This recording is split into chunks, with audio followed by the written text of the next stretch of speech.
अभी तक जिस तरह ये केस चला है सर, जितना आपने भी जो डिटेल्स बताई है, विल यू बी सरप्राइज्ड अगर बेल हो जाए? मेरे लिए बड़ी हैरत अंगेज बात है और अफसोसनाक है मेरे लिए। बीइंग होम मिनिस्टर मुझे बड़ा शर्मिंदगी महसूस हो रही है कि इस तरह से ये निज़ाम चलेगा तो फिर तो कोई भी एफर्टलेस ही चीजें होंगी।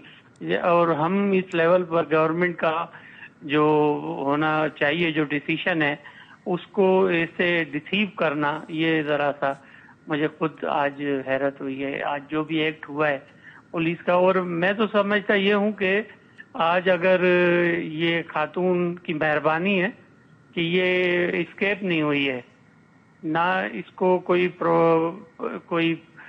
खातिर खा कोई पुलिस कस्टडी थी, और एक कोई खातून है जो कि पुलिस कांस्टेबल वो है, और एक ये बूढ़ा सा एक यकीनन कोर्ट पुलिस का कोई अफसर होगा जो कि इसको लेकर आ रहा है। और ये इसकी मैं तो समझता हूँ, मैं थैंक यू करूंगा उन्हें, पिंकी को, कि वो एस्केप क्यों नहीं हुई है कोर्ट से, वरना माहौल तो पूरा था भागने का। एडमिटेड बात होनी चाहिए, क्योंकि आदमी बड़ा वेरी फेयर होना चाहिए। और मैं समझता हूँ कि इस पे बीइंग ए होम मिनिस्टर मुझे बड़ी डिसअपॉइंटमेंट हुई है आज। और मैंने अपने सीनियर ऑफिसर्स को साथ जो बात हुई है उसमें मैंने उनको बड़ा मैं समझता हूँ कि मेरे लिए ये बड़ा डिसअपॉइंटमेंट वाला दिन है। आपका वैसे ये बयान था कि ये जो पुलिस अफसरान प्रोटोकॉल दे रहे हैं उनको गिरफ्तार किया जाएगा? जी हाँ, तो और इसके लिए देखें, इसमें ये तो कहीं भी नहीं जाते, लेकिन मैंने 24 आवर्स का टाइम दिया है एडिशनल आईजी कराची को कि कोई नाजायजी ना हो जाए किसी के साथ, ये ना कहें कि मिनिस्टर साहब ने गलत आदमी को अरेस्ट कर लिया। मेरा अगला सवाल यही था कि वैसे जाहिर है जो कानून के मामला है, मैं कौन होता हूं बोलने वाला, लेकिन मैं तो खाली एक नुक्ता उठा रहा हूं कि मैं तो आज सुबह से कह रहा हूं कि इस पुलिस वाले बेचारे पे जितनी तनकीद बनती है उतनी करें, इसकी तारीफ ना करें, कोई अच्छा काम नहीं किया, लेकिन जब उनको पता होता है बेचारा क्या करेगा, उसको पता होता है कि मैडम जब इतनी तगड़ी है कि मैडम को प्रोटोकॉल नहीं है तो मैडम फारिग करवा देंगे, और मैडम कितनी तगड़ी है ये मैंने और आपने सुन लिया।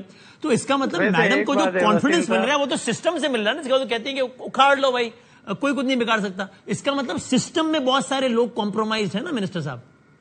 वसीम साहब, एक बात तो सिस्टम को आप नहीं कर सकते। सिस्टम में अगर एक सीनियर ऑफिसर या जूनियर ऑफिसर अपनी अगर पावर शो करे तो सिस्टम उसके सामने बेबस हो जाता है। ये आपने पिछले दिनों देखा होगा कि कुछ लोगों को रोका गया था यहाँ पे, खास करके हमारी जो एसपी का बेटा कहला रहा था जो, उसको भी पकड़ा, उसको भी लॉकअप किया गया।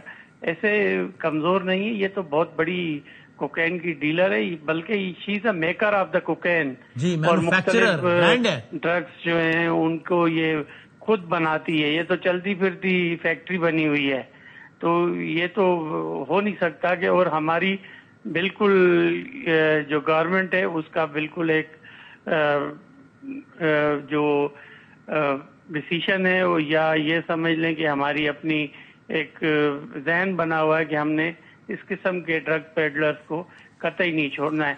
और मैं तो ये समझता हूँ कि अगर इस मजिस्ट्रेट कोई, मैंने जो आपकी टीवी स्क्रीन पर इनका देखा है नेम प्लेट, तो ये कोई खातून मजिस्ट्रेट है जी। और मजिस्ट्रेट के खिलाफ भी यकीनन हम एप्लीकेशन देंगे कि इन्होंने इतनी बड़े हाई फाई केस को एक 24 घंटे का भी रिमांड नहीं दिया है। This is also questionable.